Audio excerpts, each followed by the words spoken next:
My name is Ramakrishnan. I am a software engineer. I have two questions for you.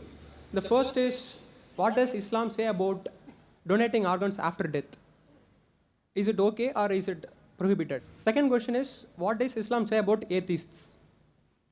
That's it. The brother has two questions. I think non-Muslim are one asking two, no problem. The first question is, what does Islam say about donating organs? Second question is about atheists. As far as the first question is concerned, what does Islam say about donating organs? There is no direct verse in the Quran or any Sahih Hadith which says whether organs can be donated or not. But there are various conferences that have held in Saudi Arabia, in Malaysia, and various different parts of the world. And the scholars have come to a common consensus that if three things are fulfilled, then organs can be donated. Number one, the person who requires an organ, but natural, it should be a major benefit to his health. He can receive organ as long as it's a major benefit or saves his life. Point number two, the person donating the organ, after he donates the organ, it should not be a major loss to his health. For example, if I donate my heart, I will die. So I can't donate my heart. But the doctors say that out of two kidneys present, a person can even survive with one kidney. So if my mother has a kidney failure, both the kidneys have failed, I can very well donate my one kidney to my mother, even she lives, even I live. But naturally, after a person dies, if he wants to donate any other organ, that is permissible. But if he's alive, he should not donate any part of the body which will cause a major damage to his health or a loss of life. And the third criteria is, it should not be for money. No one should sell organ. If all these three conditions are fulfilled, then organ donation very well can be done. As far as the second question is concerned, what does Islam have to say about atheists? As far as I'm concerned, whenever I meet an atheist, are you an atheist, brother? He said no. Whenever I meet an atheist, the first thing I do is I congratulate that atheist. People may wonder that why is Zakir congratulating atheists? The reason I'm congratulating atheists is because most of the human beings, they usually do blind belief. He is a Hindu because father is Hindu. He is a Christian, father is a Christian. Many Muslims are Muslim because father is a Muslim. Now this atheist, he's thinking. He may be coming from a religious background. His father may be pious. But he does not believe that how can there be a God who requires to eat, a God who can die, a God who can lie. So the reason I congratulate the atheist is because he has said the first part of the Islamic Shahada, Islamic creed, La ilaha, that there is no God. The only thing I have to do is illallah, but Allah, which I shall do inshallah. So half my job is done. To a non-Muslim who believes in some other God, first I have to prove to him that the God is worshipping is wrong. And after I prove to him that the God is worshipping is wrong, then I have to prove to him about the correct God. Here, the atheist, half my job is done. He already agrees in the first part of the Islamic Shahada, La ilaha, there is no God. The only thing I have to do is illallah, which I shall do inshallah. The first question asked to the atheist is that, what is the definition of God?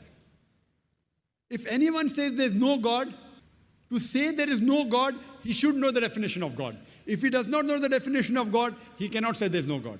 For example,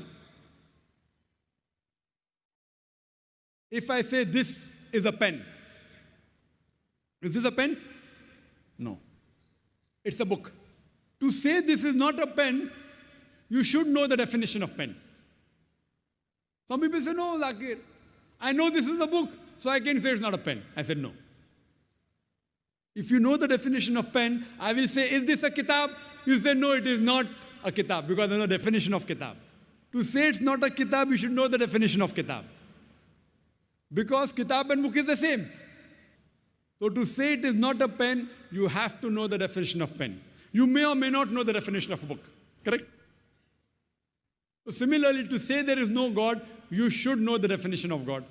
So now this person who is atheist, he is believing, oh, that God, he requires to eat, he can lie, he fights and he loses. He does not believe in a God. So I say, even I don't believe in such a God. La ilaha. Then I tell to him the correct concept of God. And the correct concept of God is mentioned in Surah Ikhlas, chapter number 112, verse number 1 to 4, which I shall discuss in the last day of the conference, inshallah. That is on 20th of January. So what he's doing, he is rejecting the false God. Then I ask the question to the atheist, that if suppose there is equipment which is brought in front of you, who no one in the world has ever seen, no one knows about it. And if I ask the question, that who will be the first person who will be able to tell you the mechanism of their equipment? The atheist will tell.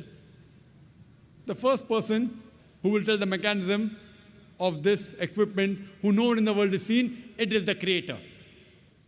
Some may say the manufacturer.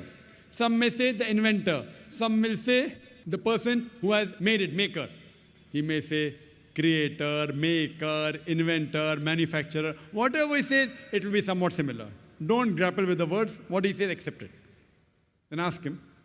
Then repeat the lecture which I gave, which I don't intend repeating, that how did the universe come into existence? So he will tell about the Big Bang. Then I'll tell him that when did you come to know? He will tell you in 1973, yesterday in science, 30 years back, 40 years back. I will say, what you are talking about the Big Bang you came to know 30 years back is mentioned in the Quran 1400 years ago. Who could have mentioned it? He will say, maybe it's a fluke. Don't argue with him. Continue. What is the shape of the earth? He will tell you, previously people thought it's flat, now we know it's spherical. When did you come to know? He will tell you 1577, when Sir Francis Drake sailed around the earth. When? 300 years back, 400 years back, 450 years back. The Quran mentions 1400 years ago. Who could have mentioned it? He will say, oh, maybe your Prophet Muhammad, peace be upon him, he was an intelligent man. Don't argue, continue. Light of the moon, is its own light or reflected light? He will tell you, previously we thought light of the moon was its own light. Recently we have come to know a couple of hundred years back, it's reflected light. It's mentioned in the Quran, Surah Furqan, chapter 25, verse 61. Light of the moon is reflected 14 years back. Who could have mentioned it? Now we'll pause. Don't wait for the answer. Continue. In school, I was taught that the sun was stationary. It did not rotate about its axis. You'll have, is that mentioned in the Quran? I said, no, that's what I learned in school. But the Quran says the sun and the moon rotate, which we have come to know recently. In school, 25 years back, I was told the sun did not rotate. The Quran says 14 years back that the sun rotates, which science has discovered today. Who could have mentioned that? There'll be a pause. Don't wait for the reply. Continue. So all the scientific things I mentioned in my talk, after each scientific fact, ask him who could have mentioned it before. And finally, he will tell the creator, the manufacturer, the inventor, the maker.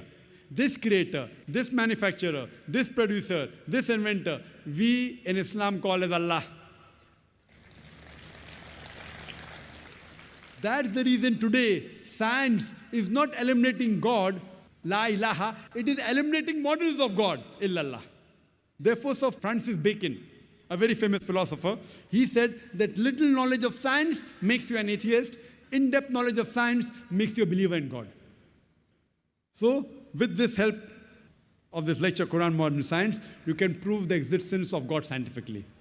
Hope that answers the question.